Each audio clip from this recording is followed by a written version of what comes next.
Okay, can you hear me in the back? Yep. Okay, so sorry for the delay.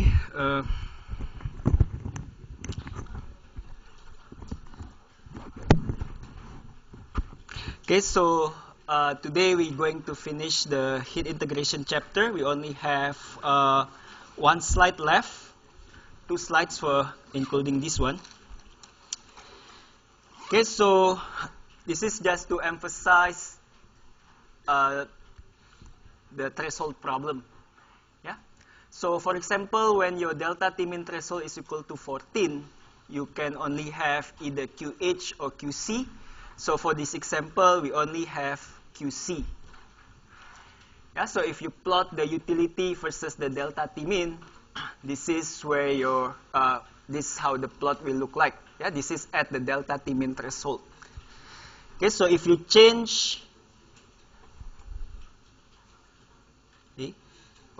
okay, so if you change the delta Tmin to 10, yeah, which is still below the threshold value, you will still only observe QC.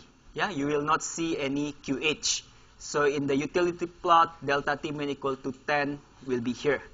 So as you can see, your utility amount is constant in the amount of QC. However, if you change the delta Tmin above the threshold value, so for example, if you change the delta Tmin to 20, now you start seeing QC as well as QH. So in the utility plot, now your utility has changed. Yeah, so basically the key point, when you have a threshold problem, at any delta Tmin below the delta Tmin threshold, your utility amount will be a constant. And above the threshold, you will start increasing the utility. And at the same time, you will reduce your capital costs. Yeah, so there is a trade-off between capital costs and utility costs for the threshold problem, similar to the regular problem. Okay. So is there any benefit operating at delta Tmin equal to 5? Delta Tmin equal to 5 is below the threshold of 14. So in terms of the utility cost, no benefit. In terms of the capital cost, you will increase the heat transfer area. Yeah, so your capital cost will increase. Okay, so if you want to calculate, if you want to do the economics, right, for your problem, you can do the following plot, cost versus delta Tmin. Yeah. So I cannot use the DocCam projector today in this lecture theater. I don't know why. There is no signal. But so here, as you can see, for the utility cost, right, is the line with the energy, right? At any point below the threshold, it will be a constant, and above the threshold, it will start to increase. Whereas for the capital cost, it will keep decreasing as you increase the delta Tmin, yeah, because you reduce the heat transfer area. So if you sum the energy and the capital cost, you will get the following line, yeah, the curve here. Okay, so you can identify where the optimal point meaning the one with the lowest cost. So for this example, the one on the top, the lowest cost will be exactly at the threshold point, yeah, at the delta Tmin threshold. Another possibility is the following, where the optimal point will be at above the threshold. Okay, but it cannot be below the threshold value, yeah, the optimal point for a threshold problem.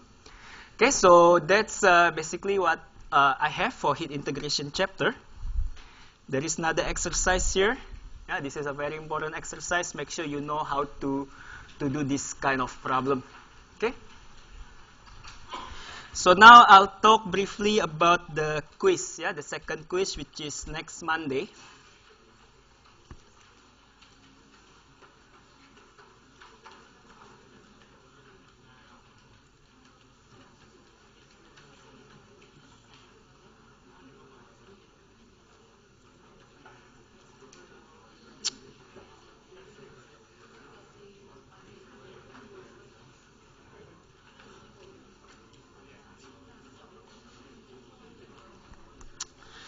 Okay, so next Monday, we have a quiz in LT27, our regular LT. So again, the weightage is the same, 15%. You have 2 hours. Same rules, close book, close notes, close everything. And please leave one seat empty on your left and right, yeah, just like the first one. Okay, so what is the scope of the quiz? It will be separator and heat integration only, yeah. So the economics won't be there, and the stuff tested in the first quiz will also not be there. So what do you need to study? You need not to know how to do hand calculation of FUG method. Yeah, you're not going to be tested on this, okay? So for the separator design, make sure you know the effect of operating condition, yeah, on the distillation column performance. Okay, that's my hint for you. Yeah, make sure you know the effect of pressure, temperature, and so on the distillation column. Of course, when you choose the best sequence. For heat integration, like I said in the tutorial, right, to some of you, you'll be given a process flow diagram, and you will be asked to identify the hot and cold stream, and you'll be asked to design the HCN. Yeah, standard problem. Okay?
Okay, so now let's start our last chapter.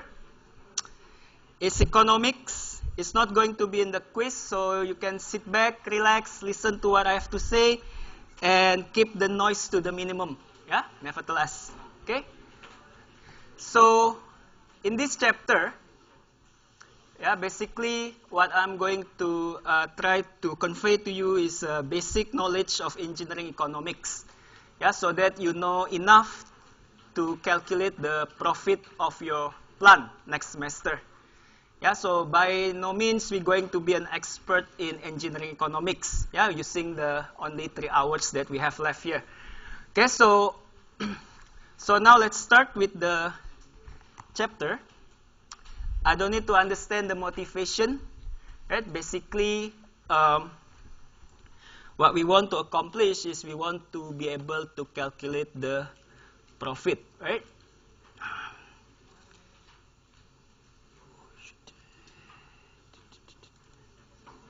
Okay, so basically this is what we want to accomplish. We want to be able to calculate the profit. What is a profit of a plant? It can be calculated from your annual revenue minus annualized capital costs and minus annual production costs. Yeah, so we're going to learn how to calculate each term. Okay, so for example, for the capital cost, yeah, this is our ultimate objective, to be able to calculate the TCI, or the total capital investment. Yeah, but as you can see from this summary slide, right, in order to get to TCI, you need to do a lot of calculation beforehand. Yeah, so we're going to start at the very bottom. where you calculate the price of your equipment, and then you move up, you include the contingency factor, land, royalty, and so on before you can get to the TCI. Yeah, so we'll do this step by step in the lecture. Likewise, for the production cost, right, we're going to start from the basic, and then we're going to get the total production cost. Okay. However, before we are able to do such calculation, there are some basic concepts that you need to know. So the basic concepts are 4 of them here. The first one is called cost index, basically to take into account the effect of inflation on the price of the equipment, on the labor costs, and so on. The second one will be the economy of scale. So what is the economy of scale? As you will see later, the price of your equipment or the price of your utility will be listed based on a base capacity. So if your equipment has a higher capacity than there is listed, then you must apply some correlation, which we call economy of scale correlation, to get the price of the equipment. Okay? And then the third one will be correction factor for the cost. So again, for the price of each equipment, the base price will be for a certain material of construction. Yeah? So usually it will be based on carbon steel. So if your heat exchanger, for example, is made up of stainless steel, then you have to apply correction factors for the materials, yeah, because stainless steel is going to be more expensive. And then the last one is what we call the bare module factor. So basically, bare module factor is a factor that can help us to include delivery as well as installation of the equipment. Yeah, because the price of the equipment is just the price of the item, the device, without any delivery and installation. But once you apply the bare module factor, you can include the delivery and installation as well. Okay, so that's what we're going to learn. So let's start with the first basic concept, which is cost index. Okay.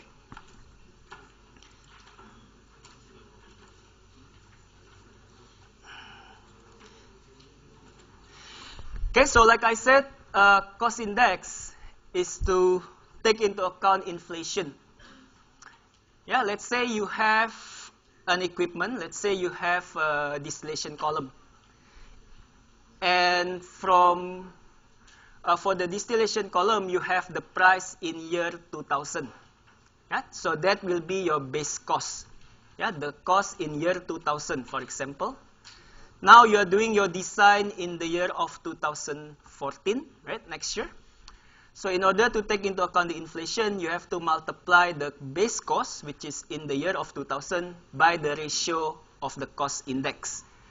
I in the year of 2014 and I in the year of 2000 in order to get the cost in 2014. Okay? So there are several different indexes. Okay, the most common one, especially for chemical engineers, will be the CE index, yeah, the Chemical Engineering Plant Cost Index. Okay, for the others, you can also use, but once you know this number, it will be sufficient, yeah, to do the economics. So what is the difference between the 4? It depends on the plant that you want to design. Yeah, so for example, for the Nelson-Farrar index, it's specifically for refinery plant. Yeah, if you're not doing refinery, then you shouldn't use the Nelson-Farrar index. Whereas the CE index is applicable to all types of industries. Okay, as long as it's a petrochemical industries. Okay. Okay, so I'm going to talk only about the CE index, yeah, because that's what we're going to use. Okay, so there are 2 types of CE index. The first one is what we call the CE or the equipment index, and the second one is the composite index. Yeah, so from the name you can tell the difference. Yeah, for the equipment index, basically it just used for the equipment itself. Yeah, it doesn't include the labor, it doesn't include the installation, delivery, and so on. Yeah, just the equipment itself. Okay, so if you want to take into account inflation for the labor, for example, instead of using the equipment index, you must use the composite index.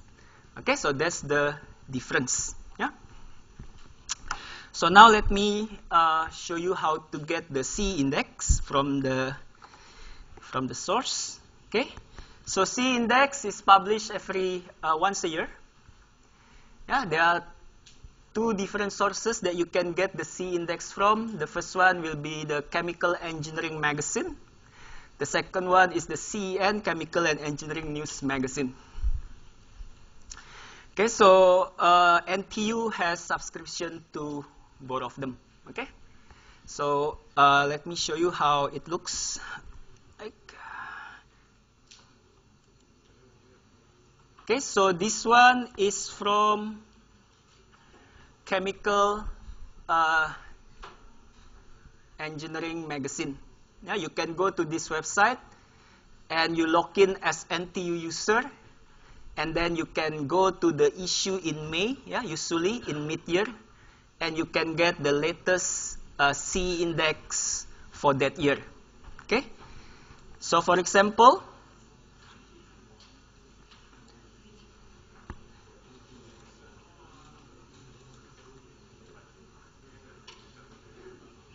okay, so let's take a look at the composite index first.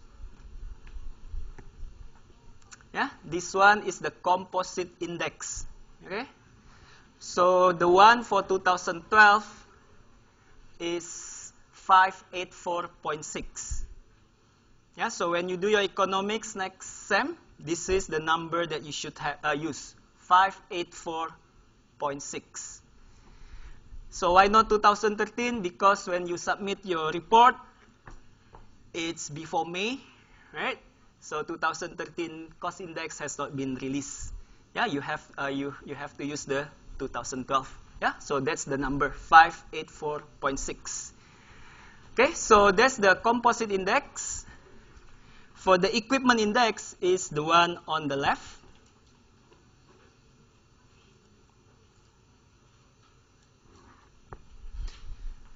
Okay, so for the equipment index, these are the numbers. Yeah, the index will be different for different equipment.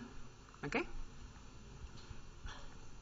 So I'll upload this in the adventure as well, yeah, for your use next semester. Okay. Okay, so that's the C index. Yeah, so now we can move on to the, or not yet, we have to do one example.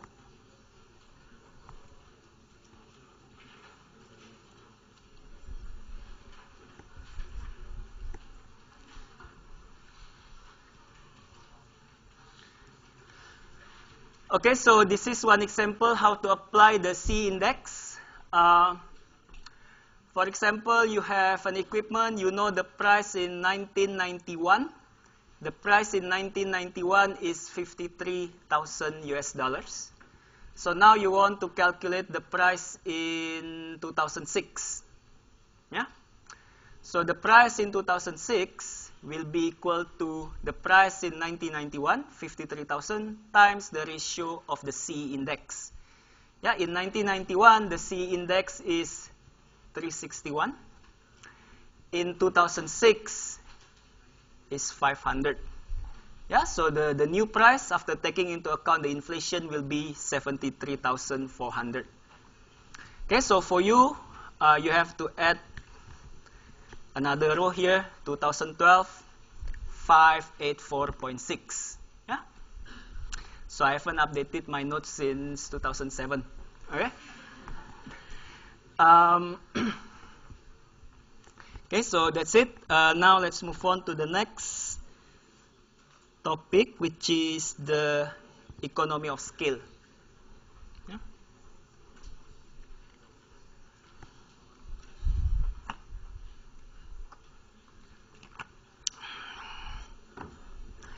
So for the economy of scale, The principle is the same, yeah, as the cost index. But this is not to take into account the inflation. This is to take into account the difference in the capacity of your equipment. So for any cost table, yeah, that you will see, the price of that equipment will be given for the base capacity. Yeah, so the base capacity will be the QB. Yeah, so for example, for distillation column, it will be, for example, 4,000 tons. Yeah, that will be the base capacity.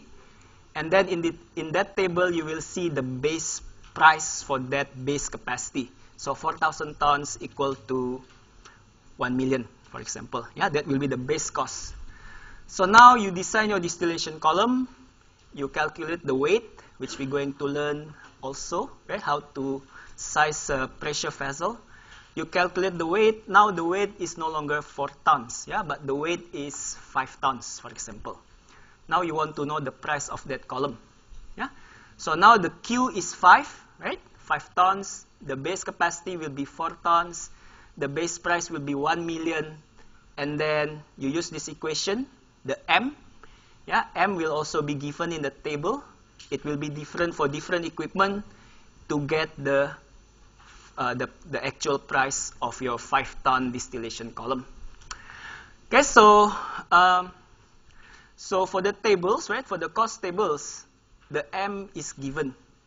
But for example, you have such distinct equipment that is not in the table, and you don't know the value of M.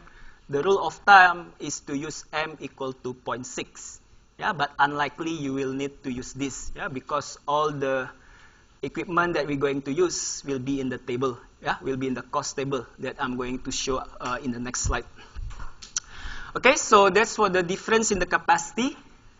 Next one will be the correction factor when you have a difference in the materials as well as the difference in pressure, the range of operating pressure, and the range of operating temperature. Yeah, so you need to multiply by these correction factors. Okay.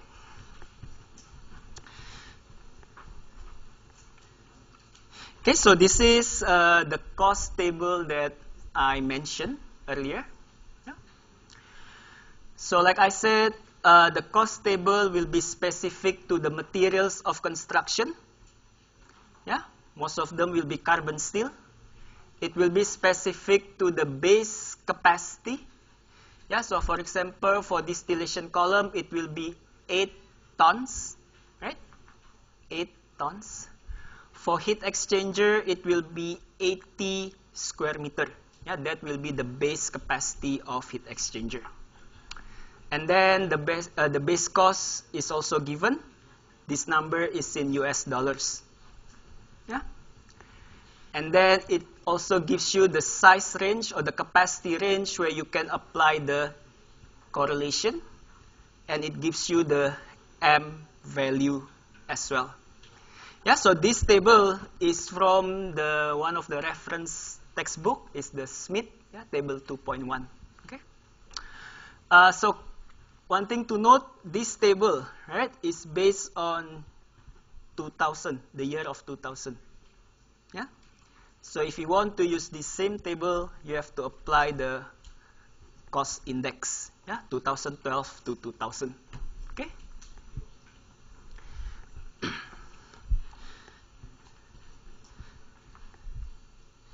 Okay, so as you can see, there are a long list of equipment in the table. So this is another table from Smith. This is for the correction factor.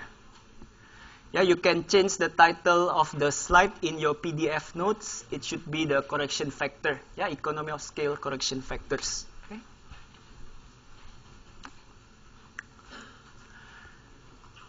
So let's start with the first correction factor, which is for the materials. For all equipment other than pressure vessel and heat exchanger, you can use these correction factors. But for pressure vessel, there is a correction factor that is more specific. Yeah, so for pressure vessel, so for example, when you're designing PFR or distillation column, it's a pressure vessel, so you want to use this correction factor instead of the above. Okay. Likewise for the heat exchanger, yeah, that's the correction factor for the materials. And then the one on the right will be the correction factor for pressure and temperature. Okay, so we'll do an example to make sure that you know how to use these correlations. Okay, so let's do 2 exercises. Make sure you know how to look up the table and how to apply the cost index. Okay, so let's start with question 1. It's a heat exchanger. The material that you want to use will be a low-grade stainless steel with a heat transfer area of 500 square meter. The pressure will be 5 bars. The temperature will be 70 degrees Celsius. And what is the cost of the heat exchanger in year X when the C index of the equipment is equal to 442? Okay, so for this question, you have to apply the cost index, yeah, for year X versus year 2000, yeah, because the table that we're going to use is from year 2000, cost index. And then the second one will be the difference in the capacity. Yeah, because for the shell and tube heat exchanger, the base is 80 square meter. Now we have 500 square meter. Yeah, so you have to apply the economy of scale as well. Okay, so why don't you give it a try and see whether you get the same answer that I got. Yeah. So heat exchangers, we should be looking at this one here. Yeah, we have a shell and tube heat exchanger.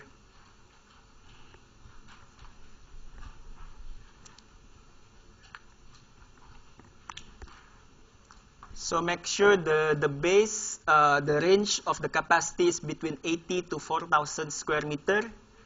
Ours is at 500 square meters, so it's still within the range.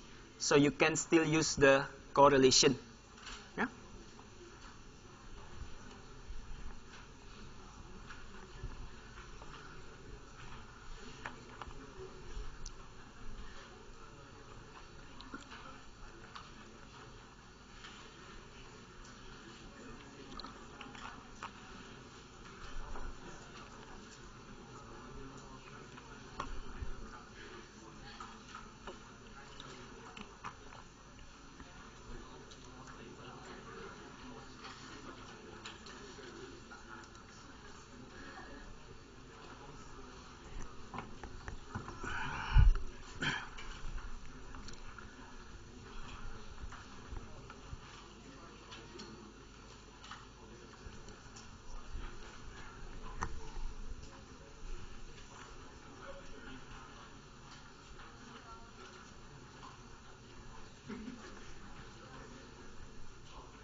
Okay, so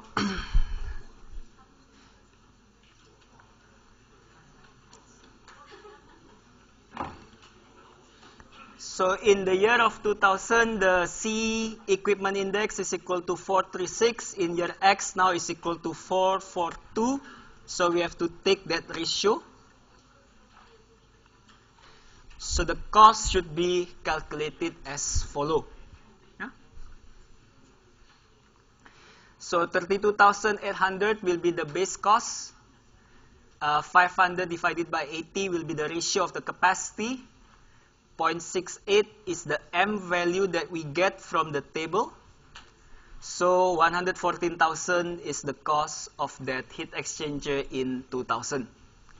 Now you are doing the calculation in year X. So you have to multiply by the ratio of the cost index. So it will be 442 divided by 46 after inflation. Okay, 1,600. So now we have to apply the correction factors, yeah. Because if you look at your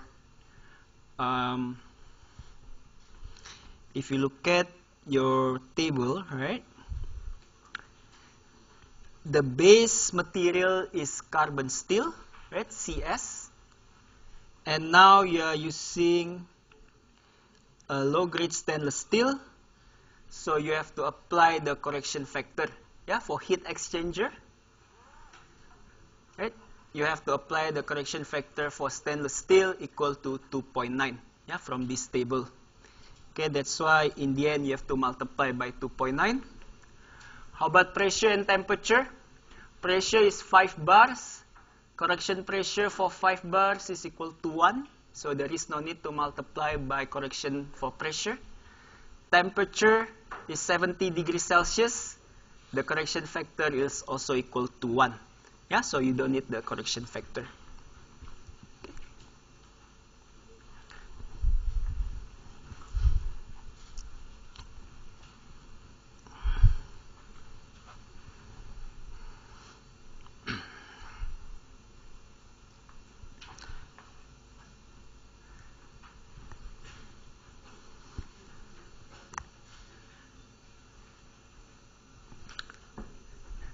Okay, so the price that we calculated here is the price of the equipment, only the equipment, right? We haven't included the delivery and installation.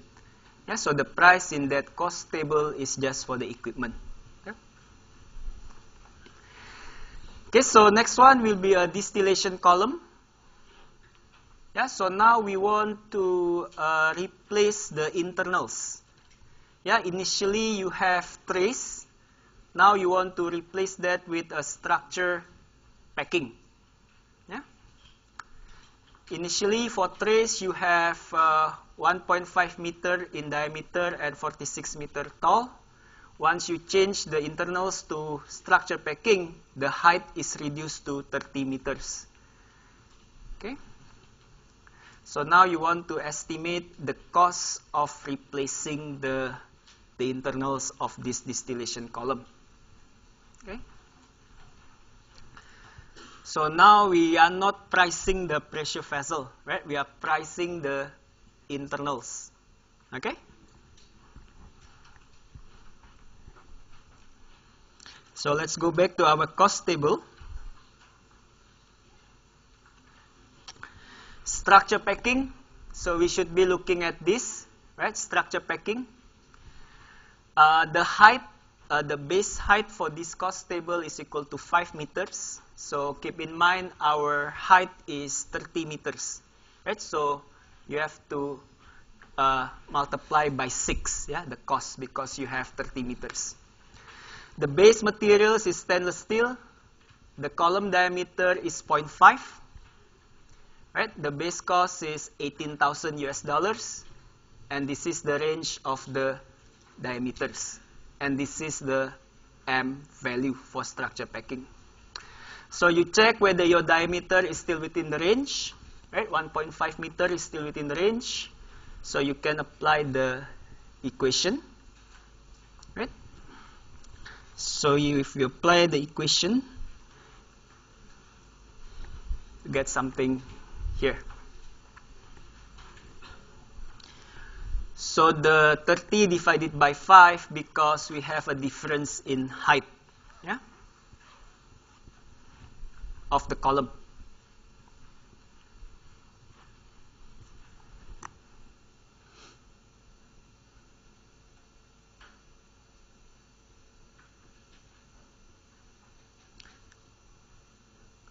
Okay, so now you need to ask yourself whether you need to apply the correction factors, yeah, pressure, temperature, and materials. Yeah, however, here you have stainless steel structure packing. Yeah, you check your cost table whether you need to apply correction factor for the materials or not. Pressure and temperatures are not given for this question, so you cannot really tell whether you need correction factors. Okay. So my question to you is, what is not included in this cost here?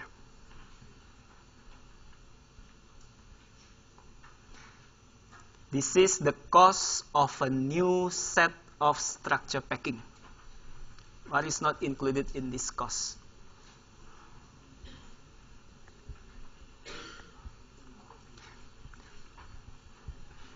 when you begin the project, right, you still have sieve trays inside the column. It will cost you money to remove and dismantle the sieve trays, yeah, before you can replace the sieve trays with the structure packing. Yeah, so that replacement cost is not included in the cost estimate here. Okay.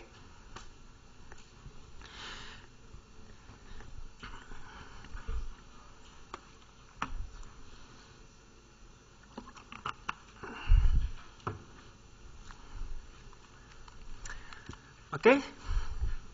Have you done copying this? Yes?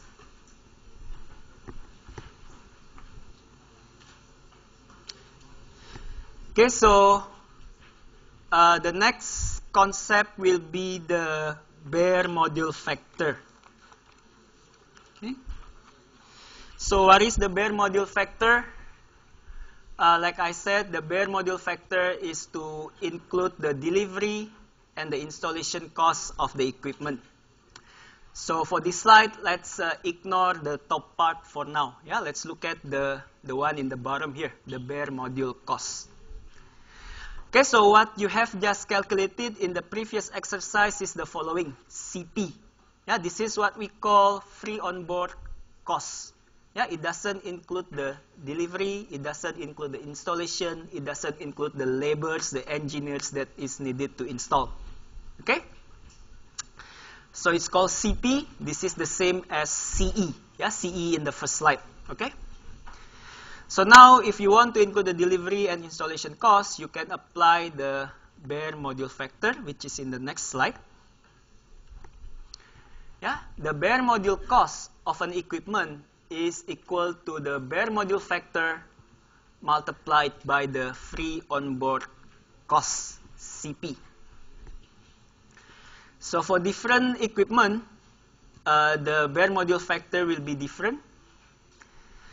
Okay, as you can see, the installation cost and the delivery cost of pressure vessel, right? The bare module factor is much higher than if you want to install a heat exchanger, for example, or the compressor.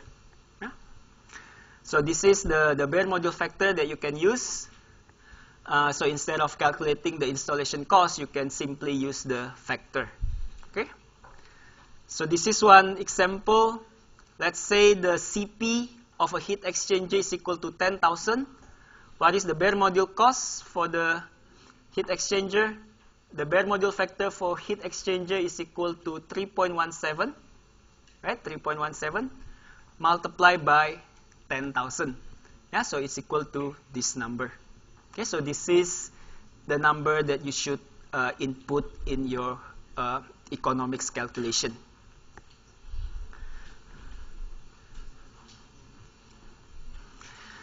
Okay, so so now let me share with you the different sources that you can use to get the CP, yeah, the free onboard cost. I've shown you table 2.1 in Smith, right? This table is good enough if you just want to have a rough estimate. If you want something that is more precise, yeah, because you cannot make any profit, for example. If you want something more precise in your calculation, you can use another source. It's from the other textbook. It's Cedars. Section 22.5, there are a lot of correlation, equation, figures, plots that you can use to get a more accurate estimate of the CP. So for example, here, yeah, in this section 22.5, you can see plots that look like this. Yeah? So this one is for a pump. The x-axis will be the size factors, so it's equal to the capacity that we discussed earlier. And then the y-axis will be the purchase cost, the free onboard cost. Okay. So for example, for this pump table, pump figure, right? The price includes everything except the electric motor for the pump.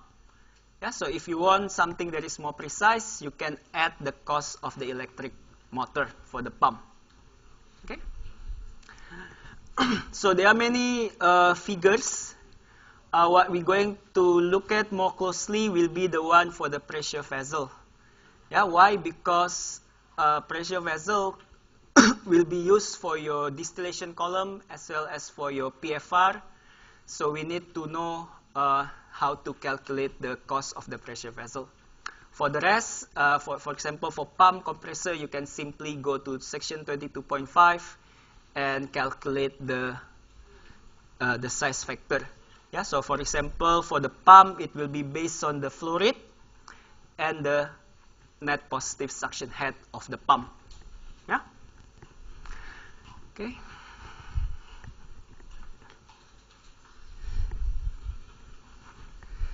Next one will be just to let you know that instead of using the figures, you can also use the equation. Yeah, the equation has been given here as well.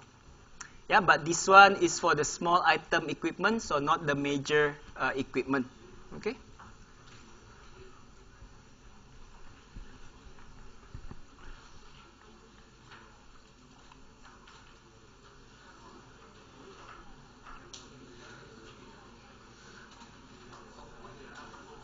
Okay, so there are two problems that you can try.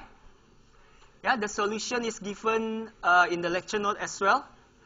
So this exercise, just to make sure that you know how to use the cost chart in section 22.5. Yeah, the first one will be for the fire heater. The second one will be for the centrifugal pump. Okay. Okay, so let's take a 10 minutes break and then we go back to the lecture. Yep.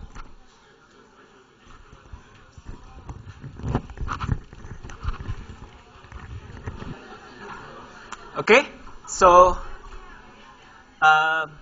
let's go back. Okay, so now we know everything that we need to know to calculate the first term here. Yeah, this is what we call the total bare module investment, TBM. So in your notes, we are here. Right. So what is TBM? TBM is the sum of all the bare module costs of the equipment, right? That we just learned how to calculate, including the pumps, compressor, and when you have spares, the storage tank, the catalyst. When you have a heterogeneous reaction, you will have solid catalyst, so you have to price the catalyst as well, and the process control instrumentation. Yeah, but for your design next sem, right, usually we ignore or we assume the process control to be negligible. Yeah, so you can assume this to be 0. Okay, so you know everything how to that you need to know how to calculate this cost, so you can get the TBM. Yeah, the total bare module investment. Okay, so now let's go back to our summary.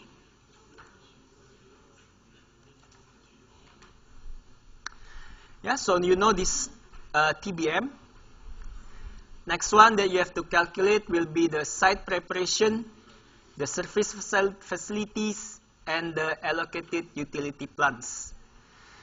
Yeah, so for any plant, right, most likely you will have a utility plan of your own. Yeah, so for example, you will have a steam generator, you will have a cooling tower for your cooling water, and so on. Yeah, so you need to know how to price these utility plans. Yeah, but as you can see from the notes, right? So now we are here. Okay. Okay, so now we are here. So for the site preparation, the rule of thumb is to use between 10 to 20% of the total bare module investment. Yeah, this is the rule of thumb. Okay. So for the surface facilities, yeah, you can safely ignore, yeah, because the cost of building a cafeteria, for example, will be minimal compared to the cost of your distillation column. Yeah, so you can safely ignore the surface facilities. For the off-site utility plant, there are correlations that you can use. I think this is in the next slide. Yep, here. So for the utility plants, yeah, your off-site utility plants, you can use the following correlation for steam, cooling water, processed water, refrigeration, and so on. Okay. So for this table, right, the C index is equal to 500. Yeah. So you have to apply the cost index if you use this table. Okay. Okay. So now we are done with the first row, right? Here, right? We know how to calculate this. Yeah, the sum of the TBM plus site preparation and the utility plant is called DPI. Yeah, direct permanent investment. Okay, the sum of TBM plus these three is equal to DPI. Okay. So now for the DPI, you have to include the contingency factor. Yeah, if there is something wrong in your design, for example, you have to make sure that you have the contingency costs and the costs of the contractor. Yeah. So how to calculate this contingency and contractor? There is a rule of thumb, right? You can use 18% of the DPI, 1/8. Yeah, 18% of the DPI. Okay, so the sum of these two terms will be 1.18 times the DPI. Yeah, 18%. Okay, so now we know the sum of DPI plus the contingency and contractor. That sum is equal to TDC, the total depreciable capital. Right, so we know this number. So now we need to know how to calculate the cost of land. Yeah, royalty. Let's say if you are using a patented catalyst, you need to pay some royalty. For example, to Shell or Exxon, then you have to pay. That will be in this cost. And then the cost of startup. So how do we get these numbers? Again, we can use some guidelines, rule of thumb, right?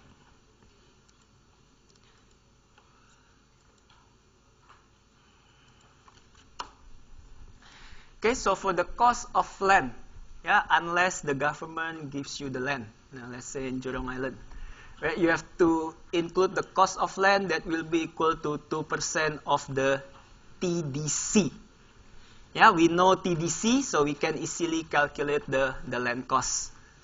For royalty, it's also 2% of the TDC. Yeah. For the startup, the rule of thumb is between 2 to 10%. Yeah, so for example, if you just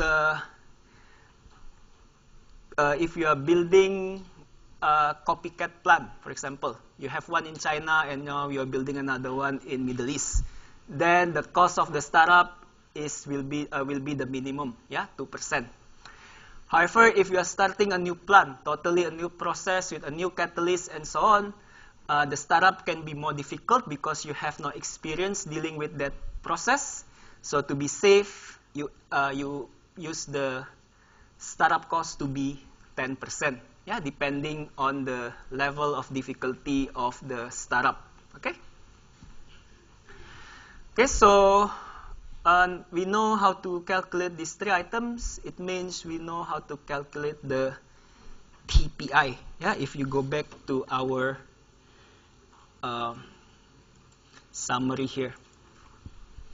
Yeah, so we know how to calculate the TPI. Yep. Yeah, so we are one step closer to the total capital investment. We just need to calculate the working capital. So what is working capital? This is basically the cash reserve that you must have in the first 30 days of the plant operation. Yeah, in the first 30 days, you haven't your plant hasn't produced enough product, so you have no revenue. Therefore, you must have enough cash flow, cash reserve, which we call working capital, to pay for the raw materials, to pay for the salary of your laborers, your technician, your engineers, and so on. And that amount is working capital. And how to calculate that? Again, we're going to use rule of thumb. That number is equal to 17.6% of the TPI. 17.6% of the TPI. Yeah.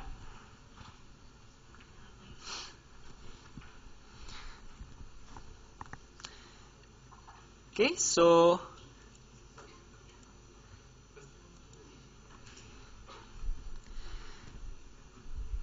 now once we know the working capital, we can calculate the TCI, right? Total capital investment. Okay, so we are here. We are done, right, with capital investment. Okay, so as you can see, to do the economics, you just need to follow, it looks like a recipe, right? Step by step, the percentage has been given to you, right? So as long as you follow the procedure step by step, you can get to the final number, okay? Okay, so there is a shortcut method. Yeah, this is when you are trying to choose which process is better. Yeah, in the beginning, in the early design stage. Yeah, so in the early design stage, you don't want to do all the calculation. Yeah, that what we just did. Yeah, you want a shortcut. Yeah, because you just need a rough estimate of the capital cost. Okay. So this shortcut method is called the Lang method. So what does the Lang method allow us to do or enable us to do is the following.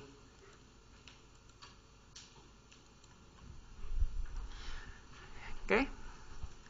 So the Lang method allows us to start from the free onboard cost of your equipment. Yeah. So you calculate the free onboard cost of the equipment, and then you multiply by the Lang factor to get to TPI or TCI. Yeah, the Lang factor is the shortcut method. Yeah, this is good enough for a rough estimate of the economics when you start your design. Okay. So where is the Lang factor from? Yeah, as you can read from your lecture notes, right? The Lang factor is obtained, yeah, from the average of the capital cost of 156 different plants. Yeah. So the Lang factor has taken into account the installation cost, instrumentation cost, site preparation, and so on. Yeah, so you apply the Lang factor, you can get the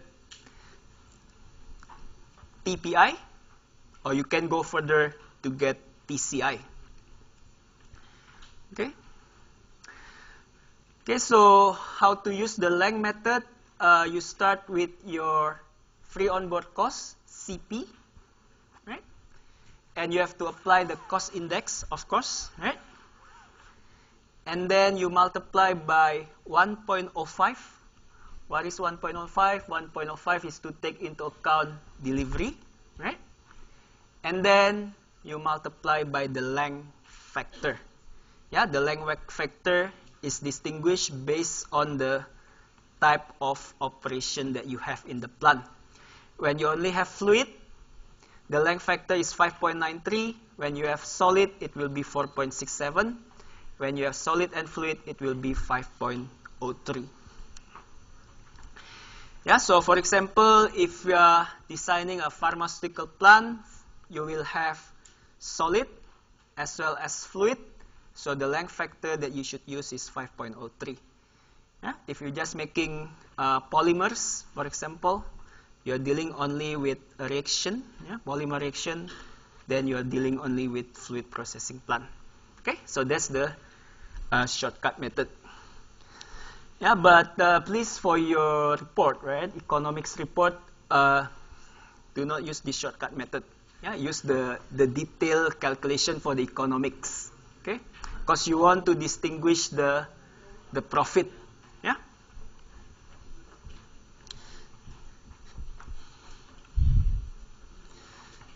Okay, so this is one example how to apply the Lang method. Okay, so for this example, we have this equipment in the table, and we also have spare pumps. Okay, so now we want to calculate the free onboard cost of this plant.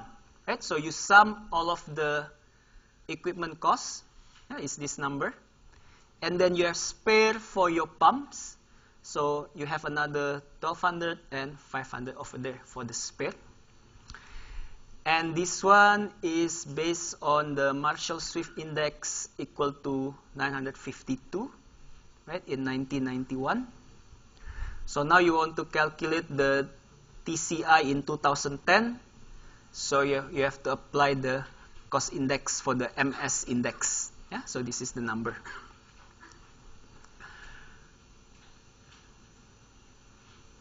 Yeah, and then 1.05 is for the delivery.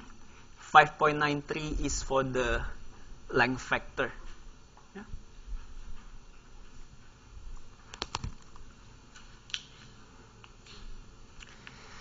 So is this 5.93, meaning it's fluid only, right? 5.93 is fluid only, yeah, fluid processing plant. How do we know? If you have a solid, you expect solid processing equipment in the list. Yeah, so for example, you expect to see centrifugation, sedimentation, right, filtering, and so on. Yeah, but we do not see such equipment. Okay, so we can assume that this is a fluid processing plant. Okay.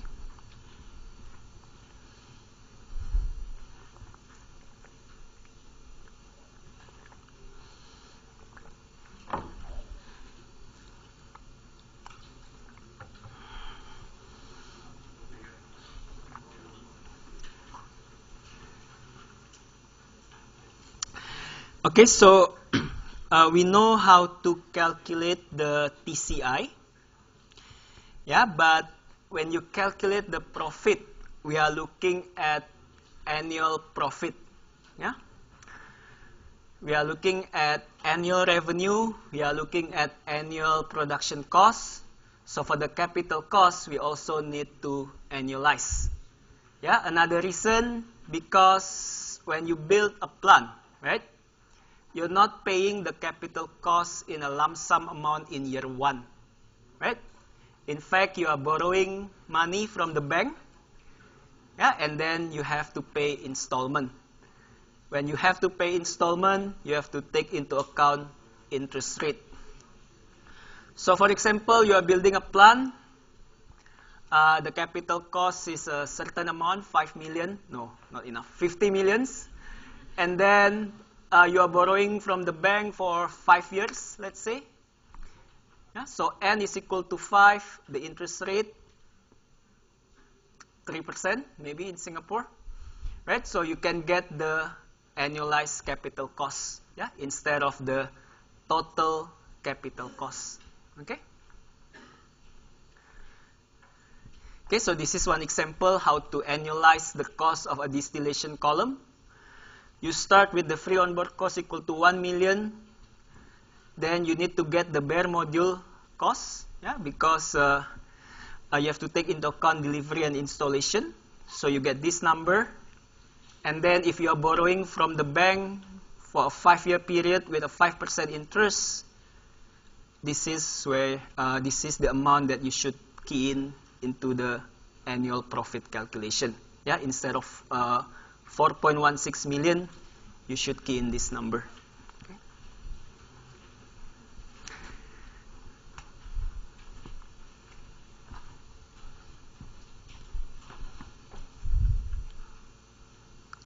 Okay, so we're done with TCI, right? Annualized TCI. Okay, we know how to do this. So next one will be the production cost. Okay. Okay, so this is easier to do because you know the cost of your raw materials, you know the cost of your utilities, labors. There are some guidelines. Yeah, the details are in the lecture notes. Maintenance, overhead, taxes and insurance, and depreciation. Okay, so what we don't know how to calculate will be the labors, the maintenance, and then the depreciation. Yeah, for the overhead, the taxes, and the insurance, you can assume this to be small, yeah, compared to the others. Yeah, so for example, the biggest cost will be the one from the raw materials. Yeah, as you can see from the notes, the raw materials can go up to 40 to 60% of the COM, yeah, the cost of manufacturing. Okay, so from the COM, you can add the R&D, yeah, if you do research, advertisement, and so on. But again, this will be small, so you can assume this to be negligible as well. Yeah, so basically what we need to calculate is raw materials, utilities, labors, maintenance, and depreciation. Okay.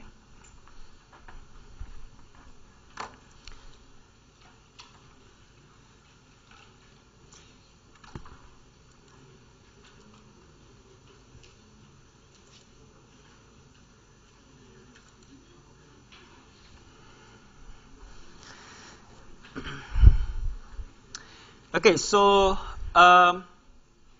we know how to calculate the raw materials and the utilities, right? Because the price will be given to you.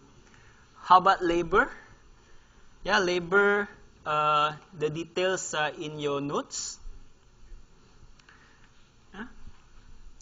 So there is a step-by-step procedure to calculate the labor. Yeah, I'm not going to bore you with this step-by-step procedure. You can simply read this part here, and then you are able to calculate the labor. Yeah, keep in mind this is US dollars. Yeah, so for your plant, it will be in Singapore. So for example, you can simply adjust these numbers, yeah, based on the salary guideline for Singapore manpower. Okay, so next one will be maintenance. So for maintenance, we can use rule of thumb. Okay, it's in the next part. Okay, so for maintenance, you have to distinguish whether your plant is for fluid only, solid only, or fluid and solid.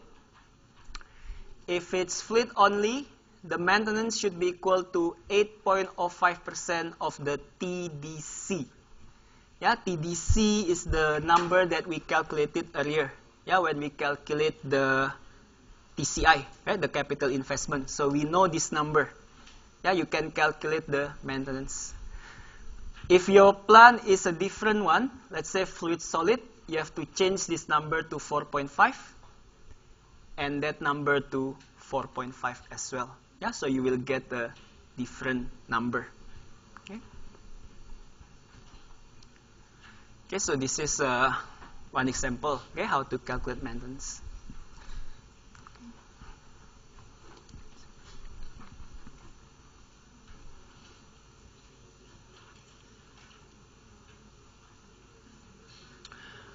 Okay, so next one will be depreciation, right? It's considered under production costs, yeah, because the equipment will depreciate every year. Yeah. So how to calculate the depreciation?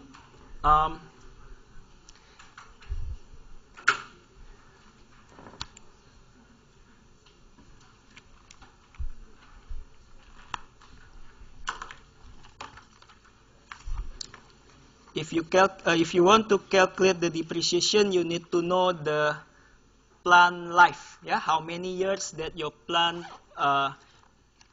will exist.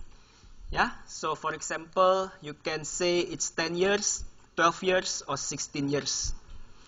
Okay, so the depreciation can be calculated using this guideline here. So first you have to distinguish between your actual plant, the one that is on site, and the utility plant that we calculated earlier. Right? For the on-site plant, the rule of thumb, the depreciation will be 8% per year. For the off-site utility plant, the rule of thumb, it will be 6%. Yeah, so this is how you get these numbers. Can you see?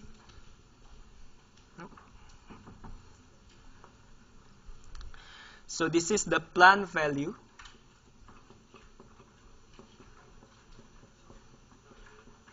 It will be in dollars, right?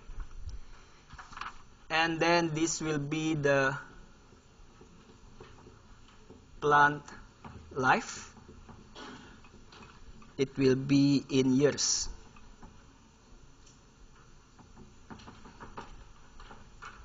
Okay? So if you assume that your plant will be around only for 10 years, right? If you start here 100%,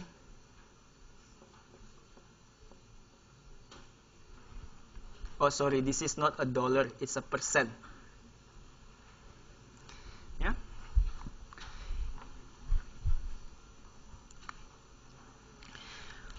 If you assume your plant will only be around for 10 years, it means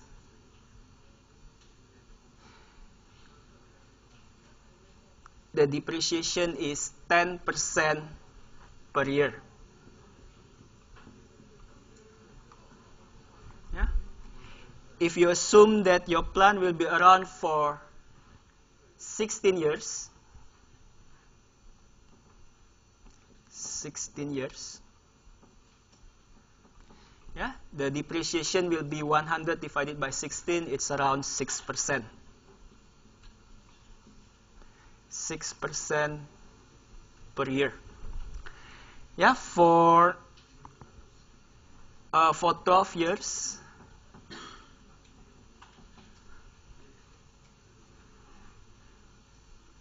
it will be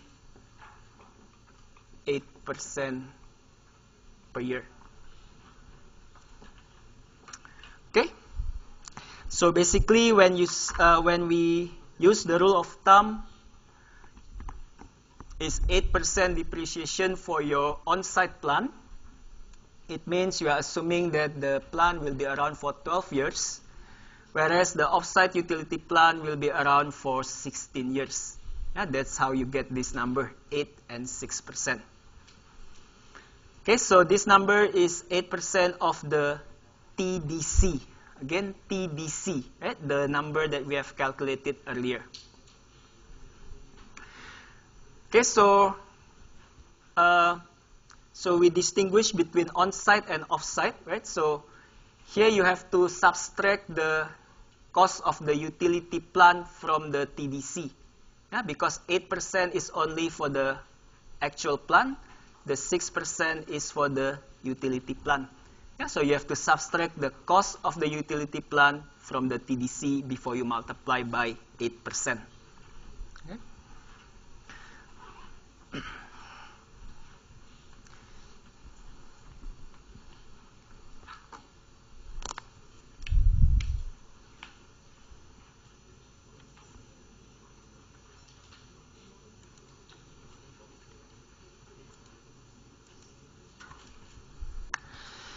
Okay, so we know how to calculate all of these items. It means we know how to get the total production costs.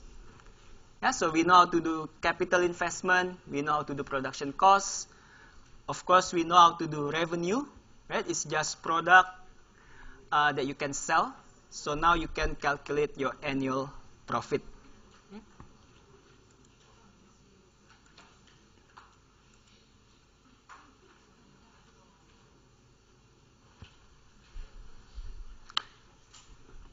Okay, so let's do one example where we want to calculate the annual production costs. Yeah, so the first table is the one for the product, the selling, the revenue from your product, and the raw material costs. Right? That's the one in the first table. The table in the bottom is for the utility costs. Right? The total sum is given here. And now we want to calculate the maintenance and depreciation. Yeah. For this exercise or this example, we're going to assume that labor is 0 only in this exercise, right? And you're going to assume overhead, taxes, insurance, everything is 0, yeah, or small. Okay? So maintenance and depreciation, based on what we learned earlier, in order to get those numbers, we need to know TDC. Right? We need to know TDC. So what is TDC? We go back to our summary slide.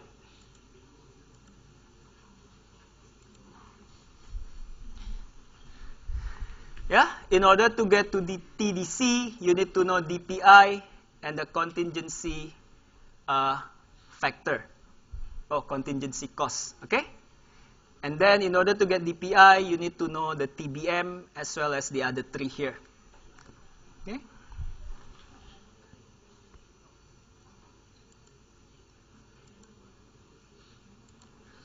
Okay, so in this example, the TBM or the total bare module investment has been given.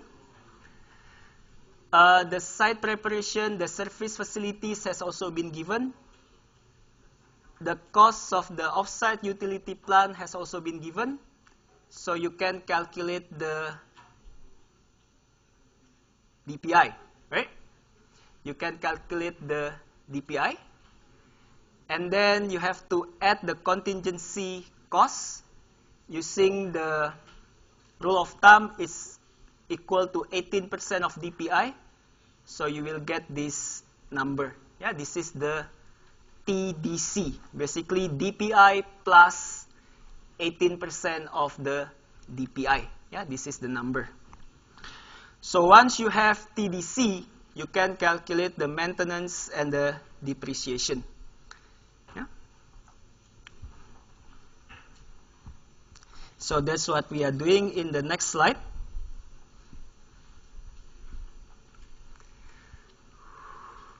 Okay, so annual maintenance for a fluid-only plant, it will be equal to 8.05% of the TDC. So you get this number.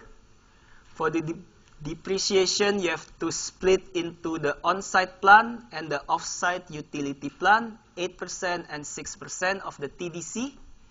So you get that number.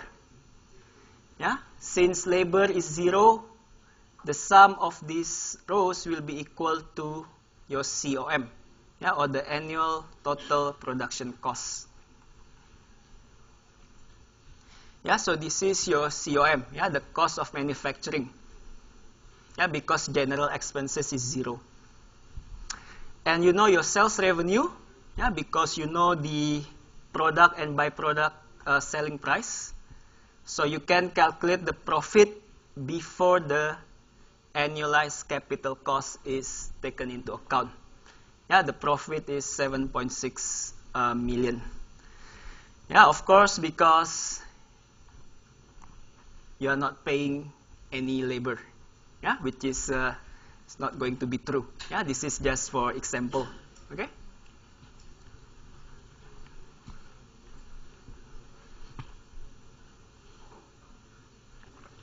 So to get the actual profit, you need to know the equipment. Yeah, you need to know the from TBM, from DPI, TDC. Now you can calculate the TCI. Okay.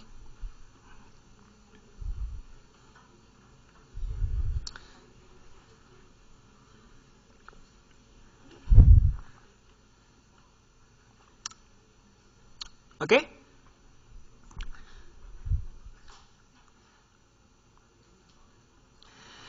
So next one will be how to calculate the annual profit. Yeah, but before we do that, we need to know about the value of money. Yeah? So there are two things that we consider when you calculate profit. The first one will be your revenue, right? So if you receive the revenue tomorrow or 1 week later compared to you receive it today, the revenue that you receive 1 week later will have a lower value compared to if you receive the same amount of revenue today. Yeah, because of the interest rate. Yeah, if you receive the revenue today, you can immediately put that amount in the bank and then you get the interest for 1 week, yeah, for example, compared to if the vendors pay you only, or the customer pay you only 1 week later. Yeah, so that's the value of money. Same thing for expenses. Yeah, if you have to pay your vendors next week instead of today, which one is better, next week or today? Of course, next week, right? Because if you only ask to pay next week, it means you can put that expenses amount in the bank, you gain the interest for 1 week, yeah, before you pay the vendors. Okay, so that's what we call the discounted cash flow, yeah, after you take into account the interest rate.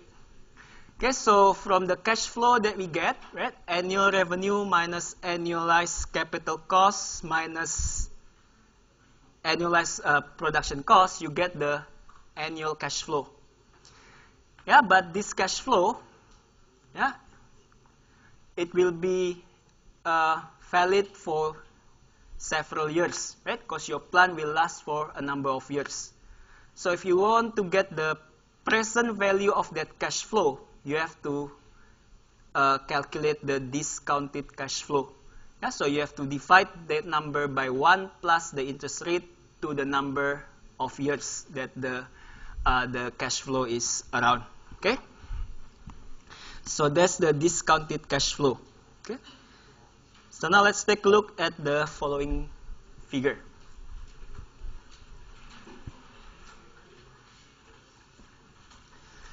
So this is the x-axis is the time, so it's the year, right? The y-axis is the cumulative cash flow. Yeah, cumulative cash flow. Okay, so you start in year 0. So what is year 0? Yeah, when you start your design, right, you're only paying your engineers, you're not producing anything. Yeah, so the cash flow will be negative. Yeah, A to B will be negative. And then you invest, you start building the plant, then you have to set aside some amount for the working capital, so it will become more and more negative. Yeah. Now, after you finish the construction, you can start the production. Yeah. Now your cash flow start to increase. Yeah, because now you have revenue. So the cash flow will increase. Okay? So the point F here is equal to the break-even point. Yeah, basically when your cumulative cash flow is equal to 0. Yeah, whatever you put in for your investment is break-even here. Okay, that's the point F.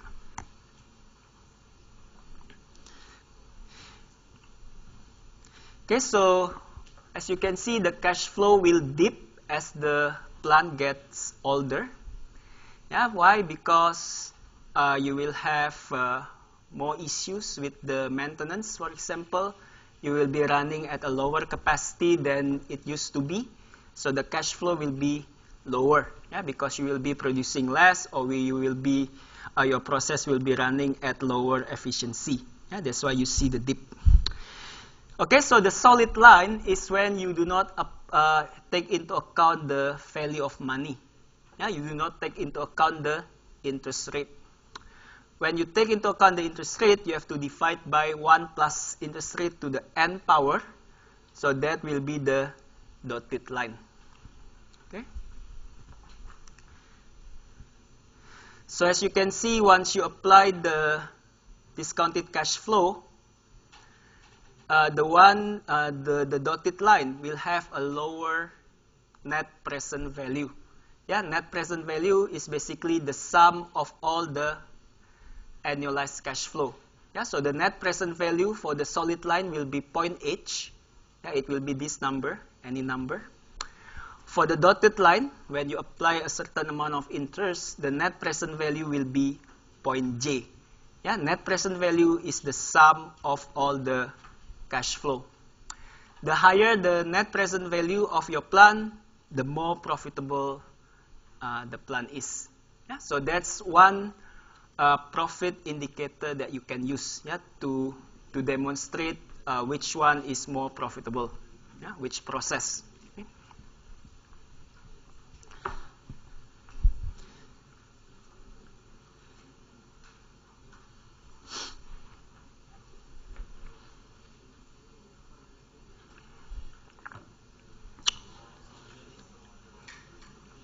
Okay, so that's the NPV, right? The net present value. So that's one indicator, right? There are other profit indicators that you can use, yeah, but they are not as good as the NPV. Why? Because if you are using the ROI, for example, right, you do not take into account the time value of money. Yeah, because if you look at this equation here, there is no interest rate, right? So basically, you assume the money that you receive next week has the same amount as has the same value as the money that you receive today. Yeah, no interest rate. Okay, so ROI is one of them, and then the second one will be the payback period. Yeah, again, these two indicators do not take into account the value of money, yeah, the time value of money. Okay. However, you can also use this simple calculation to just demonstrate that your design is feasible. Yeah, for example, for payback period less than 4 years, you can consider this to be a feasible or attractive investment. Yeah, there's the use of this PBP. Okay, but to get the best estimate of profit, you should use the NPV, yeah, the one that I showed you earlier in the previous slide. Okay.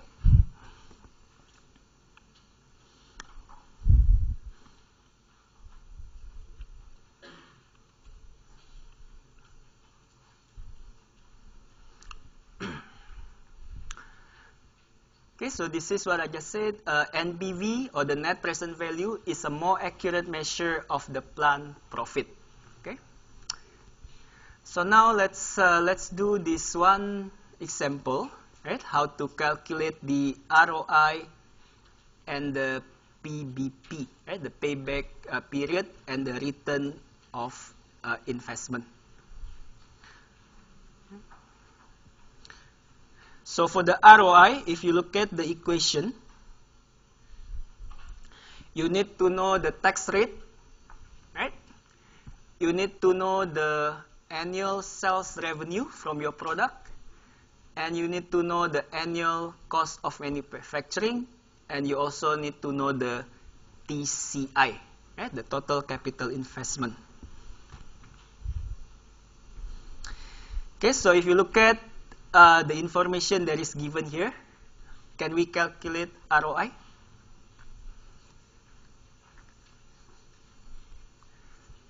We know the the revenue minus the cost of manufacturing, right? That's before the tax. Yeah? That will be the amount, S minus C. Okay. How about TCI? Do we know TCI? TCI is equal to TDC, right? Plus the land plus the royalty, plus the startup, plus the working capital. Yeah, the TDC has been given to you. Now the land. The land is free, yeah, by EDB, yeah, in Jurong Island. Okay, royalty. So land is 0, right? Royalty. The technology is 100% built in-house. So you don't need to pay for any patent, right? So it's 0. Yeah, royalty is 0. What else? Startup. The startup cost is 2% of TDC. Yeah, you can calculate the startup cost because you know the TDC. Singapore corporate income tax is 30%. Yeah, so you know the tax rate as well. Okay, so now you know land, royalty, startup, you know the TDC, you can get the TPI. The next one will be the working capital, and it's also given here. Working capital is 17.6% times TPI. Okay. So now we can calculate our ROI. Yeah.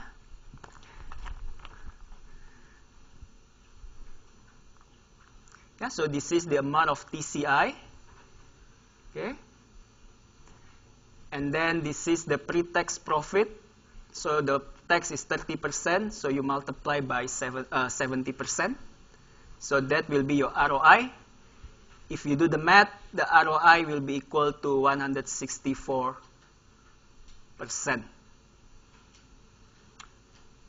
Very nice, right? Why? Because you're not paying anything for the land. Yeah? Maybe you're not paying anything for the labor as well. Yeah? Okay? Because we are using the same example, right? Oh yeah, free labor. Yeah, this is the same example. Okay, no labor, no land, no R&D. Of course, you get the high ROI. So payback period, you can do the same calculation. Yeah, you know TDC, and you know the depreciation. Okay, so there are many definition of payback period. This is the one that we are using because this is the one in the textbook. But for other definition, sometimes the depreciation is not included. Yeah, but as long as you define your definition of PBP, you can use any of them. Okay, so there are two more things that you can try here. Yeah, you can try to calculate the difference in the ROI if you have to pay for the labor and if you have to pay for R&D. Okay.